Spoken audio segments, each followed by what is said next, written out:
Students, कैसे हो आप। आज हम स्टैंडर्ड 9th मैथ्स 1 का प्रैक्टिस सेट 4.1 स्टार्ट करने वाले हैं। तो ये प्रैक्टिस सेट 4.1 का लेक्चर नंबर 1 होने वाला है। और लेक्चर नंबर 1 स्टार्ट करने से पहले मैं आपको बता दूं कि इस चैप्टर का प्रैक्टिस सेट 4.1 मैंने पहले ही पढ़ाकर अपलोड कर दिया है, तो अगर आपने वो नहीं देखा तो पहले आप जाकर वो देख लो, ठीक है। और हमने पहले से ही मैथ्स के 3 चैप्टर्स तो ख़त्म कर ही दिया है, तो ये भी आपके फर्स्ट सेमेस्टर का पोर्शन होने वाला है, ठीक है। तो देखो, ये जो पहला क्वेश्चन है रेशियो एंड प्रपोर्शंस, ये आपका चैप्टर का नाम ही है, तो यहाँ पे आपको रेशियोज चेक करना है, ठीक है। अभी यहाँ पे क्या बोला गया है कि a upon B is equal to a upon B into K, है ना। यहाँ पे देखो, अगर आप देखोगे तो a अपॉन बी का जो रेशियो है वो इक्वल होता है a अपॉन बी, और a को मल्टीप्लाई किया है k से, b को भी मल्टीप्लाई किया है k से, यानी कि ऊपर नीचे दोनों जगह एक सेम नंबर से मल्टीप्लाई करने के बाद हमें एक नया रेशियो मिलेगा, ठीक है। तो यहाँ पे हमें वही चेक करना है, ठीक है। अभी मान लो यहाँ पे 7 दिया है, नीचे 28 दिया है, तो 7 को किससे मल्टीप्लाई करोगे तो 28 मिलेगा, 4 है ना, 7 4 ज़ा 28। तो आप ऊपर और नीचे दोनों किससे मल्टीप्लाई करोगे, यहाँ पे ऊपर नीचे k दिया है, लेकिन हमारा k क्या है, वो तो 4 है, तो हम ऊपर नीचे 4 से मल्टीप्लाई करेंगे, ठीक है। देखिए अभी कैसे करना है इसको, तो चलिए इसको चेक करते हैं। सबसे पहले 5/7।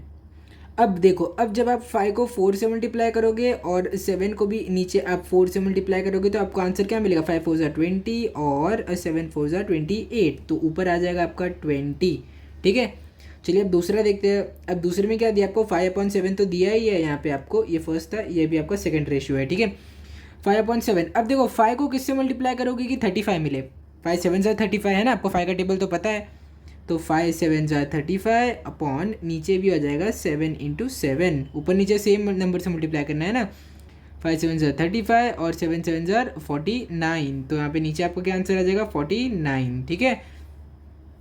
अब देखिए, अब 5/7 तो आपको दे के रखा है, और यहाँ पर आपको नीचे दिया है 3.5। तो देखो 7 को किससे मल्टीप्लाई करोगे कि आंसर आपका 3.5 आए। वैसे अगर आप देखोगे जो 3.5 है ना, ये 7 का हाफ है, 7 का हाफ है, यानी अगर 3.5 को 3.5 के खुद के साथ ऐड कर दोगे 2 बार तो आंसर आपको मिलेगा 7, ठीक है। 7.0, ये आंसर आपका 7 है। यानी कि अगर आप 7 को 0.5 से मल्टीप्लाई करोगे तो आपका आंसर क्या आएगा, 3.5 आएगा, है ना। 7 को 0.5 से मल्टीप्लाई करो तो आंसर क्या आएगा, 3.5 आएगा आपका आंसर, ठीक है। क्योंकि देखो, अच्छा आपको अगर यहाँ पे भी आपको क्लियर नहीं है तो मैं आपको यहाँ पे दिखा देता हूँ। एक देखो 7 इंटू 0.5, अब 7 5 ज़र क्या होता है, 35 होता है, लेकिन यहाँ पे एक पॉइंट है 5 के बाद, तो यहाँ पे भी आप एक पॉइंट लगा दोगे, ठीक है। आंसर क्या आया, 3.5 ही आया ना आपका आंसर, तो वही हमें यहाँ पे लाना था बस।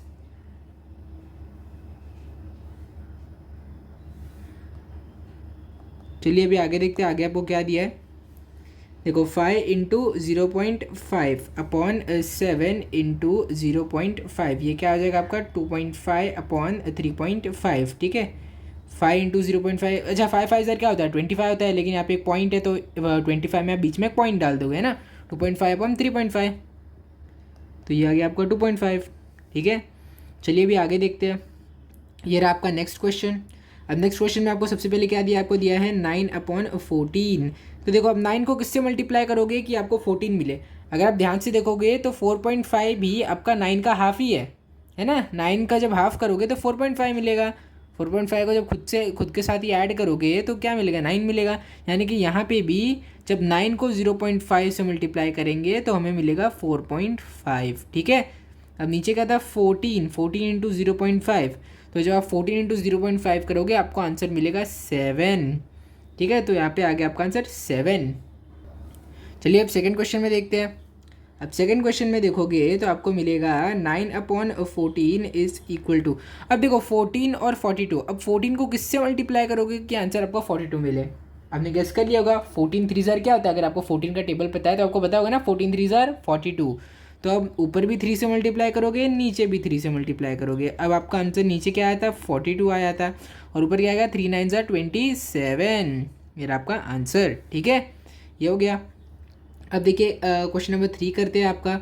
देखिए क्वेश्चन नंबर 3 में 9/14 इज़ इक्वल टू, देखिए 14 को किससे मल्टीप्लाई करोगे कि आंसर आपका 3.5 आए, ठीक है। तो देखो ये थोड़ा सा आपका ट्रिकी है, तो इसको मैं आपको करके दिखाता हूँ, ठीक है। यहाँ पे हमारा आंसर 7 आया था, है ना। अब देखो 14 को किसी नंबर से मल्टीप्लाई करने के बाद आपका आंसर 3.5 आना चाहिए, ठीक है। तो मैं बोल देता हूँ कि वो नंबर को x मान लो, 14 into X is equal to 3.5, ठीक है। वो नंबर जिससे मल्टीप्लाई करना है उसको हमने x मान लिया। अब x किसके इक्वल है, 3.5 डिवाइडेड बाय 14, ठीक है। तो चलिए अब इसको हम डिवाइड करते हैं। देखो ये रहा 3.5 और ये रहा 14, ठीक है। अब 14 के टेबल में 3.5 तो आता नहीं, तो पहले आप क्या करोगे, पहले आप 0 लिखोगे, 0 और पॉइंट लगा दोगे, है ना। यहाँ पे -0, ये हो जाएगा 3 और नीचे आ जाएगा 5, ठीक है। यहाँ पे पॉइंट लग चुका है। अब 14 के टेबल में 35 तो नहीं आता, लेकिन 35 के नज़दीक कोई नंबर ज़रूर आता है। 14 टू ज़र क्या होता है, 28 होता है ना। 28 सबसे नज़दीक नंबर था। तो अब आपको 5 - 8 करना है, वो तो होगा नहीं, तो यहाँ से बोरो करो, ये हो गया 15, 15 - 8 क्या हो गया आपका 7, है ना। 2 - 2 आपका क्या हो गया 0 हो गया। यहाँ पे डेसिमल के बाद एक 0 आया, वो 0 को आपने नीचे ले लिया और ऐसा हो गया, ठीक है। अब 14 इंटू 5 क्या हो जाएगा 70 हो जाएगा।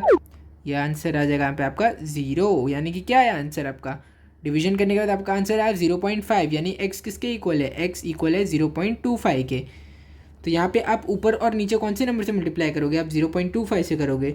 9 इंटू 0.25 अपॉन 14 इंटू 0.25, आपका आंसर क्या आएगा। इसका आंसर तो आपका 3.5 आया था, और इसका आंसर आपका क्या आ जाएगा, इसका आंसर आपका आ जाएगा 2.25। जब आप मल्टीप्लाई करोगे आपका आंसर यही आएगा, ठीक है। तो यहाँ पर आपका ये क्वेश्चन नंबर 1 कंप्लीट हो गया है, ठीक है। आप इसको अच्छे से नोट कर लीजिए, मैं यहाँ पे आपको फाइनल आंसर भी लिख देता हूँ, ठीक है। अब इसको नोट कर लो, फिर हम आपका अगला क्वेश्चन स्टार्ट करते हैं, ठीक है। क्वेश्चन नंबर 2 स्टार्ट करेंगे। तो देखो यहाँ पे आपको क्या बोला गया है, इस क्वेश्चन नंबर 2 में आपको सिर्फ रेशियोज निकालने हैं, कुछ कुछ क्वांटिटीज़ आपको दिए रहेंगे और उनका आपको रेशियो निकालना है। अब रेशियो क्या होता है, रेशियो बस होता है कि फ्रैक्शन को आप ना इस ये एक नॉर्मल फॉर्म में लिखते हो, यानी कि अगर देखो 1/2 है कोई नंबर, तो इसका रेशियो फॉर्म 1:2 हो जाएगा। अगर कोई नंबर 3/2 है तो इसका रेशियो फॉर्म 3:2 हो जाएगा। अगर कोई नंबर 7/8 है तो इसका रेशियो फॉर्म 7:8 हो जाएगा, ठीक है। ठीक है, तो मुझे लगता है, मुझे उम्मीद है कि आपको ये रेशियो का मतलब पता चल गया होगा। चलिए अब देखते हैं आपको क्या दिया है। सबसे पहले आपको बोला है कि ratio of radius to circumference of the circle, यानी कि सरकमफ्रेंस का रेशियो और रेडियस का रेशियो आपको चाहिए, ठीक है। तो अभी मान लेते हैं कि जो आपका सर्कल है उसका रेडियस आर है, ठीक है। अब कोई भी आर रेडियस का अगर सर्कल हो तो आपको फॉर्मूला तो पता ही है कि फॉर्मूला क्या होगा, सरकमफ्रेंस ऑफ अ सर्कल होता है 2πr, और आपको क्या बोला है, रेडियस और सरकमफ्रेंस का रेशियो चाहिए। तो ये क्या हो जाएगा, ये हो जाएगा रेडियस अपॉन सरकमफ्रेंस, है ना। इसको आप ऐसे ही तो लिख सकते हो ना, रेडियस इज टू सरकमफ्रेंस को आप रेडियस अपॉन सरकमफ्रेंस लिख सकते हो। अब देखो ऊपर आर और नीचे 2πr, अब आर आर तो कॉमन है, तो आर को और आर को आप एक दूसरे से काट दोगे, ठीक है। देखो आर भी कैंसिल हो गया और आर भी कैंसिल हो गया यहाँ से, ठीक है। अब क्या बचा आपके पास, आपके पास नीचे बचा सिर्फ 2π, तो आपका आंसर क्या आ जाएगा 1/2π। अब इसका रेशियो फॉर्म 1:2π हो जाएगा, है ना। यहाँ पे फिर आपका फाइनल आंसर क्या है, द रेशियो ऑफ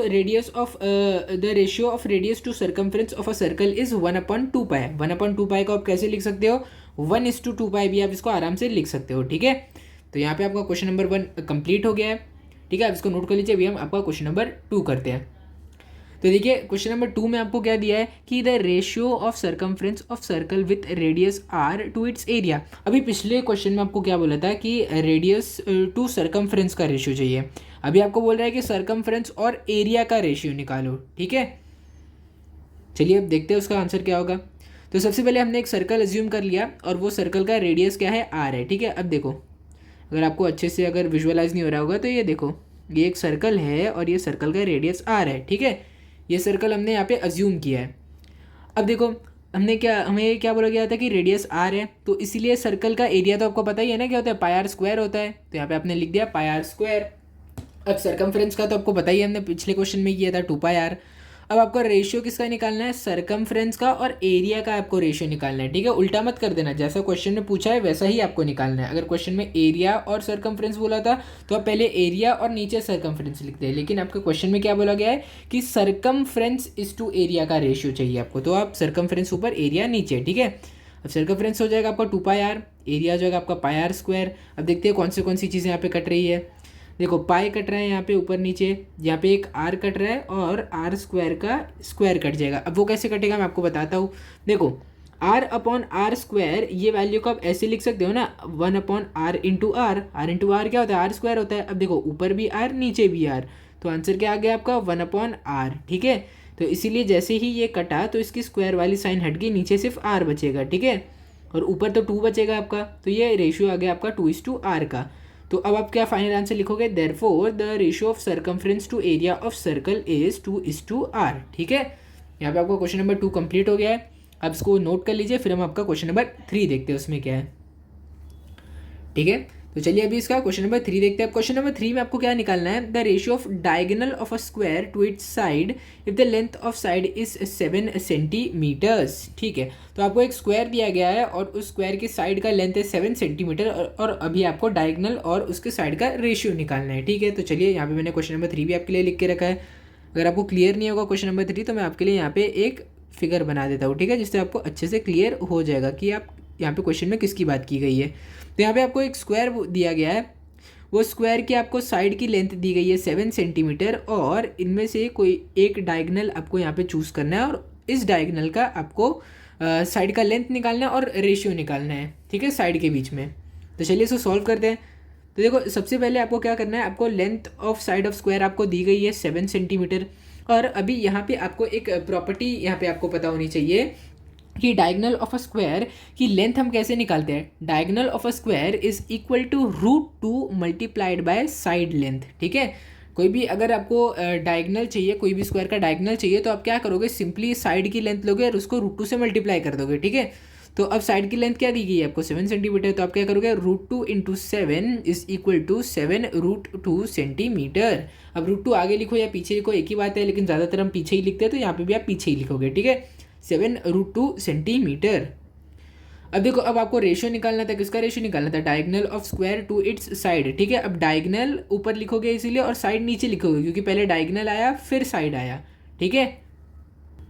जो पहले आया वो ऊपर, जो बाद में आया वो नीचे, इसका उल्टा उल्टा मत करना, सेम यही ऑर्डर में आपको सॉल्व करना है। अब देखो डायगोनल की लेंथ हमें मिली 7√2 सेंटीमीटर और जो साइड की लेंथ थी वो थी 7 सेंटीमीटर। तो अब आप क्या करोगे यहाँ पे, अब 7 से ये कैंसिल करोगे और इसको कैंसिल करोगे, क्या आंसर आपका आएगा √2। अब आप √2 को √2/1 लिख सकते हो ना, देखो √2 है तो आप इसको √2/1 लिख सकते हो, कोई फर्क नहीं पड़ेगा। फिर इसको आप √2:1 भी लिख सकते हो, ठीक है। तो इसीलिए यहाँ पे हमने फाइनली √2:1 यहाँ पे रेशियो निकाला है। अब therefore the ratio of diagonal to its side is √2:1 centimetre, ठीक है। ये हो गया आपका अच्छे से सॉल्व। अब इसको नोट कर लीजिए क्वेश्चन नंबर 3 को, फिर हम आपका क्वेश्चन नंबर 4 देखते हैं उसमें क्या दिया हुआ है, ठीक है। चलिए देखते हैं आपको क्वेश्चन नंबर 4 में क्या दिया है आपको। क्वेश्चन नंबर 4 में आपको क्या दिया गया है कि आपको एक रेक्टेंगल के साइड की लेंथ 5 सेंटीमीटर और 3.5 सेंटीमीटर दे के रखी है। अभी आपको रेशियो निकालना है पेरीमीटर और एरिया का, ठीक है, पेरीमीटर और एरिया का आपको रेशियो निकालना है। चलिए उसको निकालते हैं। तो देखो ये रहा आपका रेक्टेंगल की लेंथ आपको 5 सेंटीमीटर दे के रखी थी और रेक्टेंगल के ब्रेथ आपको 3.5 सेंटीमीटर दे के रखी है, ठीक है। तो अभी हमें क्या क्या पता है, हमें लेंथ ऑफ रेक्टेंगल पता है जो है 5 सेंटीमीटर और ब्रेथ ऑफ रेक्टेंगल भी पता है जो है 3.5 सेंटीमीटर, ठीक है। अब आपको सबसे पहले पेरीमीटर निकालना है। अब पेरीमीटर ऑफ रेक्टेंगल का फॉर्मूला आता है 2 इंटू लेंथ प्लस ब्रेथ, ठीक है। अब लेंथ 5 सेंटीमीटर है, ब्रेथ 3.5 है, 5 + 3.5 क्या हो जाएगा 8.5 हो जाएगा, है ना। अब इसको आपको 2 से मल्टीप्लाई करना है, जब आप 2 इंटू 8.5 करोगे आपका आंसर आ जाएगा 17 सेंटीमीटर, ठीक है। अब आपको एरिया ऑफ रेक्टेंगल का तो फॉर्मूला पता ही होगा, लेंथ इंटू ब्रेथ, है ना। अब लेंथ इंटू ब्रेथ का अब क्या करोगे 5 इंटू 3.5, क्योंकि ये वैल्यूज हमें क्वेश्चन में दी थी। तो देखो अब 5 इंटू 3.5 को मल्टीप्लाई करने के बाद आपका आंसर आ जाएगा 17.5। अब क्योंकि ये एरिया है इसीलिए आप यहाँ पे लिखोगे 17 सेंटीमीटर स्क्वायर, ठीक है। अब देखो अब आपको रेशियो किसका निकालना था, पेरीमीटर इज टू एरिया का रेशियो। तो आप पहले ऊपर पेरीमीटर लिखोगे जो 17 सेंटीमीटर आया और नीचे एरिया लिखोगे जो 17.5 आया, ठीक है। अब देखो यहाँ पे डेसिमल आ रहा है ना 0.5, तो आप ऊपर नीचे दोनों जगह 10 से मल्टीप्लाई करोगे ताकि ये पॉइंट वाला डेसिमल हट जाए, ठीक है। तो आपका आंसर क्या आएगा 17 इंटू 10 170 और इसका आंसर हो जाएगा 175। अब अगर आप देखोगे तो दोनों 35 के टेबल में जा रहे हैं, ठीक है। कैसे जा रहे हैं, 35 को जब देखो सॉरी मैंने यहाँ पे गलती से आपको 35 बोल दिया था, तो दोनों को आप जब इससे 50 से मल्टीप्लाई करोगे तब आपका आंसर आएगा हमारा ये जो यहाँ पे दिया हुआ है, ठीक है। अभी आप 34 को जब 175 को आप 35 से मल्टीप्लाई करोगे, सॉरी 50 को जब आप 35 से मल्टीप्लाई करोगे आपका आंसर आएगा 175। फिर जब आप 50 को 34 से मल्टीप्लाई करोगे तो आंसर आएगा आपका 170। ठीक है, इसलिए ये रेशियो आपका यहाँ पे बनता है। अगर आपको करना ये सब नहीं करना, आप सीधे सीधे भी इसको बार बार डिवाइड फैक्टराइज करके निकाल सकते हो। ठीक है, फैक्टराइज अगर आप करोगे तो आपका क्या आएगा पता है, 34 इंटू आपका आएगा 2 इंटू 5 इंटू 5। ठीक है, और इसका आपका फैक्टर क्या आ जाएगा, 175 का फैक्टर आ जाएगा आपका इंटू 2 इंटू 5 इंटू 5। ठीक है, ये जब आप फैक्टर्स निकालोगे तो आपके ये कॉमन और ये कॉमन, तो अब नीचे क्या बचा, सिर्फ 34:35। ठीक है, तो यहाँ पे आपका आंसर आ गया है। आप इसको अच्छे से नोट कर लीजिए, फिर हम आपका अगला क्वेश्चन स्टार्ट करते हैं। ठीक है, देखो 34/35 है ना, तो आप क्या लिखोगे लास्ट में, ratio of rectangles perimeter to area is 34:35। ठीक है, यहाँ पे आपका क्वेश्चन नंबर 4 भी कंप्लीट हो गया और क्वेश्चन नंबर 2 इसी के साथ साथ पूरा कंप्लीट हो चुका है आपका। ठीक है, अब आप इसको नोट कर लीजिए, फिर हम आपका अगला क्वेश्चन स्टार्ट करते हैं। तो देखो यहाँ पे इस क्वेश्चन में आपको बोला गया है कंपेयर द फॉलोइंग रेशियोज। अब कंपेयर करना मतलब क्या, इसमें आपको क्या बताना है कि इनमें से बड़ा कौन है और इनमें से छोटा कौन है, बस आपको यही बताना है। ठीक है, तो चलिए भी देखते हैं कि यहाँ पे आपको करना क्या है। सबसे पहले यहाँ पे आपको दिया है √5/3 और 3/√7। तो आपको सिंपली बस क्रॉस मल्टीप्लाई करना है और जिनमें से जो बड़ी वैल्यू आएगी वो साइड बड़ा होगा। ठीक है, क्रॉस मल्टीप्लाई यानी कि √7 को इससे मल्टीप्लाई करोगे और 3 को इससे मल्टीप्लाई करोगे। ठीक है, ठीक है, तो अभी आपको सिंपली यहाँ पे खाली मल्टीप्लिकेशन करना है। तो ये हो जाएगा आपका √5 इंटू √7 और यहाँ पे कॉमा करके आप लिखोगे 3 इंटू 3। अब दोनों के ऊपर रूट लग रहा है तो दोनों के ऊपर एक कॉमन रूट लगा दो और 3 इंटू 3 क्या हो जाएगा, 9 हो जाएगा, है ना। देयरफॉर जब 7 5 करोगे तो क्या आएगा, √35। ठीक है, और अगर 9 का आपको रूट निकालना है ना, तो बस आपको एक यहाँ पे रूट का ये डालना है और 9 का स्क्वायर करना। 9 का स्क्वायर क्या होता है, 81, है ना। 9 9 81। अब जब 81 का आप अंडर रूट निकालोगे तो आंसर आपका वैसे भी 9 ही आने वाला है ना। तो आप ऐसे तो बोल ही सकते हो कि 9 और √81 दोनों बराबर है। ठीक है, तो यहाँ पे आप 9 की जगह √81 लिख लो। ठीक है, अब देखो इन दोनों में से बड़ा कौन है, √35 बड़ा है कि √81 बड़ा है, ऑब्वियस सी बात है √81 बड़ा है ना। सो देयरफॉर कौन सा, देखो राइट साइड बड़ा निकला, यानी कि जो राइट साइड ऑफ इक्वेशन है वो क्या है, वो बड़ी इक्वेशन है। ठीक है, √5 इज स्मॉलर देन 3/√7। ठीक है, ठीक है, तो यहाँ पे हमारा ये फर्स्ट क्वेश्चन कंप्लीट हो गया है। तो आप इसको अच्छे से नोट कर लीजिए, फिर हम आपका क्वेश्चन नंबर 2 स्टार्ट करते हैं। ठीक है, तो देखो यहाँ पर आपको क्या दिया है, 3√5/5√7 और √63/√25। ठीक है, तो अभी यहाँ पे आपको रेशियो निकालना है, तो आप करोगे देयरफॉर 3√5। अब आपको क्रॉस मल्टीप्लाई करना है, यानी कि इसको इससे करना है, इंटू √125। ठीक है, यहाँ पे बीच में कॉमा हो जाएगा, √63 यहाँ पे आ जाएगा, इंटू 5√7 आ जाएगा यहाँ पे। ठीक है, देयरफॉर अब ये क्या हो जाएगा, ये हो जाएगा 3√5 इंटू √5 इंटू 5 इंटू 5। अच्छा ठीक है, अब कोई अभी पता नहीं होगा ना कि ये कहाँ से आया है, तो पहले हम इसका फैक्टर निकाल लेते हैं। ठीक है, पहले हम 125 के फैक्टर्स निकाल लेते हैं। तो 125 तो 5 के टेबल में जाता है, आपको पता ही है, 5 2 ज़ार 5 5 ज़ार, ये भी 5 के टेबल में जा रहा है, 5 5 ज़ार, ये भी 5 के टेबल में जा रहा है। ठीक है, तो अब 125 के फैक्टर क्या निकले, 3 बार 5 को मल्टीप्लाई कर दो, तो यहाँ पे भी आप 5 इंटू 5 इंटू 5 कर दो। ठीक है, अंडर रूट के अंदर। अब देखो, अब 63 के आपको फैक्टर्स निकालने हैं, 63 के भी आप फैक्टर्स निकाल लो। तो देखो 63 किसके टेबल में आ रहा है, 7 के टेबल में, 7 9 ज़ार 63। अब 9 किसके टेबल में आता है, दोनों 3, ये देखो 9 3 के टेबल में आता है, 3 3 ज़ार क्या होता है, 9 होता है ना। तो यहाँ पे भी आप क्या करोगे, √7 इंटू 3 इंटू 3 इंटू 5 √7। तो अब देयरफॉर अब देखो अब क्या होगा कि यहाँ पे आपका 3 बाहर ही रहेगा और ये पूरे 4 √5 है ना, तो सब पे एक सेम कॉमन रूट लग जाएगा। ठीक है, अब देखो, अब यहाँ पे 3 की 2 जोड़ी, यहाँ पे देखो कुछ भी नहीं लिखा, मतलब क्या लिखा है, 2 है, यानी कि आपको 2 जोड़ी चाहिए, 2 नंबर्स की जोड़ी चाहिए। तो यहाँ पे 3 की एक जोड़ी बन रही है, तो अब इन दोनों जोड़ी के बदले एक 3 को बाहर ले लो, तो ये क्या हो जाएगा, ये जगह 3/√7 इंटू 5√7। ठीक है, अब यहाँ पे देखो, यहाँ पे भी 2 लिखा है ना, यानी कि आपको 2 नंबर की जोड़ी चाहिए, तो यहाँ पे एक जोड़ी, यहाँ पे दूसरी जोड़ी, यानी कि 2 जोड़ी बन रही है, तो यानी कि आप 2 बार 5 को बाहर लोगे। देयरफॉर 3 इंटू 5 इंटू 5, 2 बार आप बाहर लोगे ना। अब देखो 3 5 क्या होता है 15 होता है। अब √7 इंटू √7, कोई भी नंबर को अगर उसी के रूट से मल्टीप्लाई करोगे तो उसका रूट हट जाता है, तो आपको पता है ना। तो यहाँ पे आ जाएगा 7। अब फाइनली जब इसको मल्टीप्लाई करोगे 3 इंटू 5 क्या होता है 15, और 15 5 क्या होता है 75। और जब 15 को 7 से मल्टीप्लाई करोगे तो आंसर आपका आएगा 105। ठीक है, अब इन दोनों में से बड़ा कौन है 105 बड़ा है। सो देयरफॉर आपको आपका फाइनल आंसर मिल गया 3√5/5/7 इज स्मॉलर देन √63/125। ठीक है, तो यहाँ पे आपको आपका फाइनल आंसर भी मिल गया। आप इसको अच्छे से नोट कर लीजिए। फिर हम आपका क्वेश्चन नंबर 3 स्टार्ट करते हैं। ठीक है, देखो अभी आपके क्वेश्चन नंबर 3 में 5/18 और 17/121। तो यहाँ पे भी आपको क्या करना पड़ेगा, सिंपली क्रॉस मल्टीप्लाई करना है। ठीक है, तो ये आपका हो जाएगा देयरफॉर 5 इंटू 121 18 इंटू 17। ठीक है, तो अब 5 को जब आप 121 से मल्टीप्लाई करोगे आपका आंसर आ जाएगा 605। और जब आप 18 को 17 से मल्टीप्लाई करोगे आपका आंसर आएगा 306। देखो इन दोनों में से बड़ा कौन सा है 605 बड़ा है। ठीक है, सो देयरफॉर आपका आंसर भी आपको मिल गया 5/18 इज बिगर देन 17/121। ठीक है, तो ये भी आपका कंप्लीट हो गया। क्वेश्चन नंबर 3 भी आपका कंप्लीट हो गया है। ठीक है, आप इसको भी नोट कर लीजिए। फिर हम आपका क्वेश्चन नंबर 4 स्टार्ट करते हैं।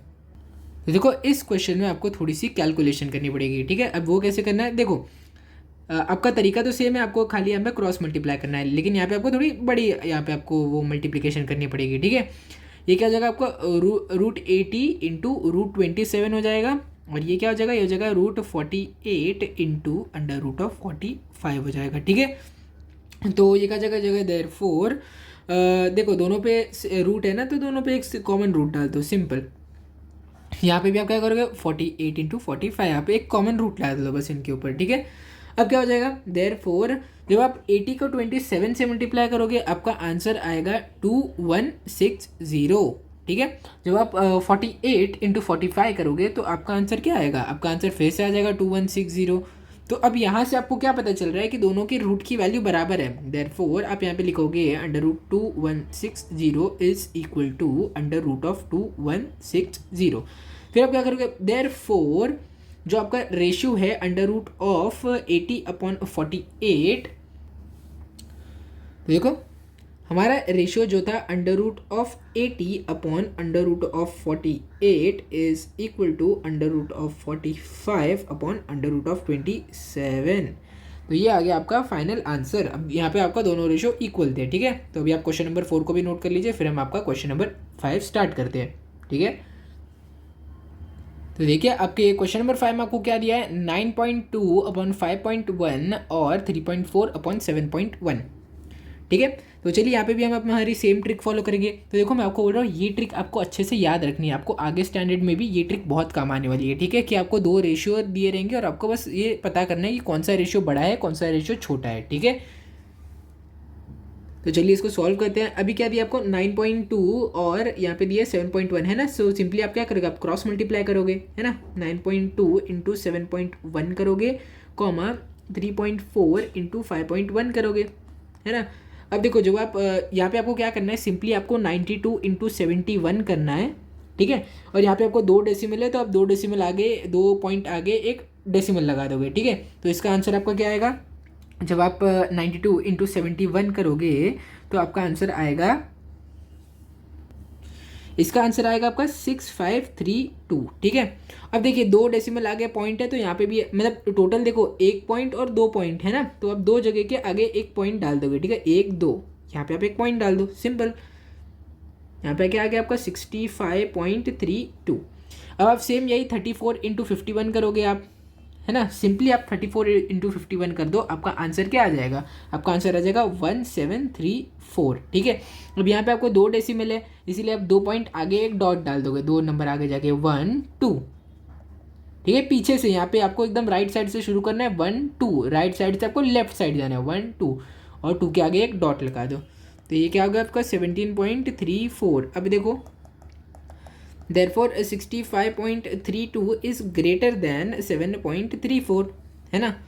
तो यहाँ पे आपका फाइनल आंसर भी आपको मिल गया 9.2/5.1 इज़ ग्रेटर देन 3.4 अपॉन 7.1। ठीक है, तो देखो यहाँ पर आपका क्वेश्चन नंबर 5 भी कंप्लीट हो गया, जो क्वेश्चन नंबर 3 का सब लास्ट सब क्वेश्चन था। ठीक है, तो आप इसको भी अच्छे से नोट कर लीजिए। तो मुझे उम्मीद है कि आपने नोट कर लिया होगा। और देखिए यहाँ पर हमारा लगभग आधा प्रैक्टिस सेट 4.2 कंप्लीट हो चुका है, तो मैं बोलता हूँ कि यहाँ पे हमारे ये लेक्चर एंड कर देना चाहिए। ठीक है, अब बचे हुए आपके जो भी क्वेश्चन है वो हम लेक्चर नंबर 2 में करेंगे। तो मैंने ये पूरे प्रैक्टिस सेट में जो क्वेश्चन नंबर 1, 2, 3 और उनके सारे सब क्वेश्चन थे वो आपको एकदम सिंपल और इजी वे में पूरे अच्छे से समझा दिया है। और मुझे उम्मीद है कि अगर एग्ज़ाम में इससे एक भी क्वेश्चन आएगा तो आप उसको अच्छे से कर लोगे। तो अगर आपको ये वीडियो अच्छा लगा होगा तो इस वीडियो को लाइक करो, शेयर करो और चैनल को सब्सक्राइब करो। Thank you.